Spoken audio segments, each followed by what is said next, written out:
Have you ever found yourself using the words acidity, heartburn, and GERD almost interchangeably? Yeah, you're definitely not alone. They all point to that same awful, fiery feeling in your chest. But here's the thing, they are not the same. So let's break down exactly what each one is, and more importantly, why knowing the difference really matters. So what is the real difference? It's a question a lot of us have, and honestly, the answer is way simpler than you might think. It really just comes down to understanding a simple chain reaction that happens inside your body. And look, this isn't just about getting the terminology right. Knowing the difference is absolutely crucial, because it changes everything, from how you might try to manage it at home to knowing when it's time to say, okay, I need to see a doctor.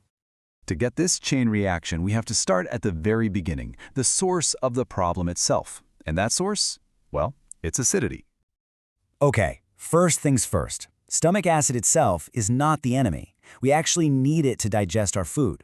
The problem, what we call acidity, is what happens when your stomach kind of goes into overdrive and produces way too much acid, or when that acid starts to really irritate your stomach lining. So what pushes your stomach into this overdrive mode? You'll probably recognize some of these.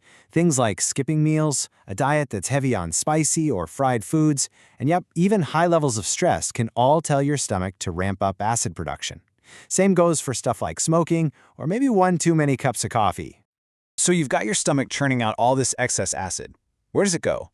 Well, when it starts to escape, that's what triggers our second term, heartburn. And you should think of this as your body's first alarm bell. Now, this is a super important distinction.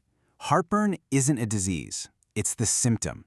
It's that classic burning feeling in your chest, and it's caused when that extra stomach acid travels up from your stomach and into your food pipe, where it just does not belong. Sticking with that idea, just picture it as your body's fire alarm. It isn't the fire itself, but it's the loud, unmistakable signal that's telling you a fire, the acidity, has started somewhere. But what happens when that alarm bell isn't just a once-in-a-while thing? What if it just keeps ringing day after day? Well, that's when a symptom starts to become a chronic condition. And that brings us to GERD. GERD is the official medical diagnosis. It stands for Gastroesophageal Reflux Disease. I know, it's a mouthful. And it basically means that acid is making that upward escape on a regular basis.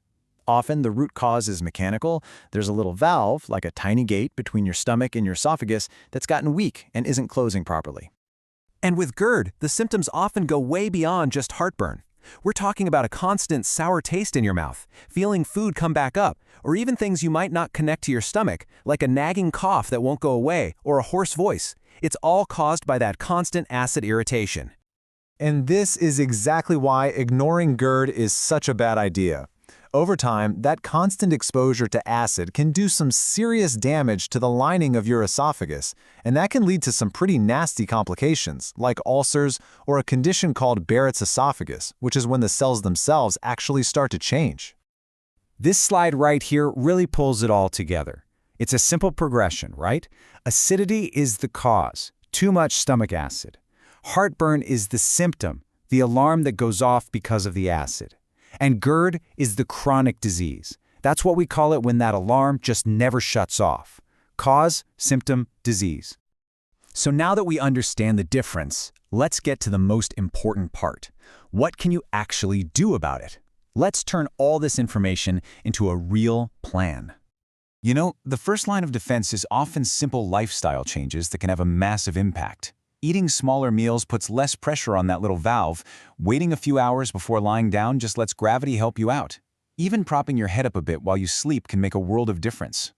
It's really important to remember, though, that as powerful as these changes are, they're not always a magic fix, especially if your symptoms are pretty bad or they've been going on for a long time. So here are the red flags.